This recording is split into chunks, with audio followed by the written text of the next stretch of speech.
Hello, I'm Layasree Vemmata Gopi from India.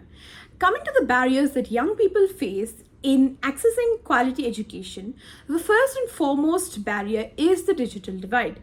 Given that we live in a digital age with rampant globalization, having access to an electronic gadget and a stable internet connection puts the individual at a higher advantage as compared to all the other young people.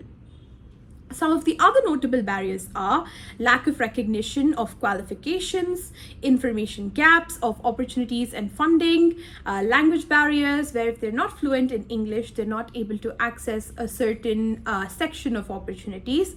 Then there is the socio-cultural, gender-based, and economic barriers, such as caste in India, then political instability and displacement due to war.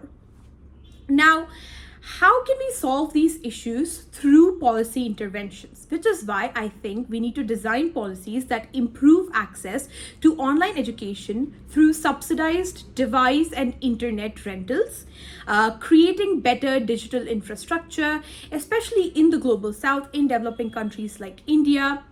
And the second would be taking a place-based learning approach and a project-based learning approach, because usually education is taken out of context, taken out of the cultural context, or taken out of the context of the place, which is why we need to ensure that when young people are educated, they're also aware of their surroundings and background as well. The other would be the two-language policy, ensuring that if children grow up as bilinguals, that is being fluent in their native language and also being fluent in English, they're best prepared to take on the world. And the last is providing them with a living stipend. Thank you.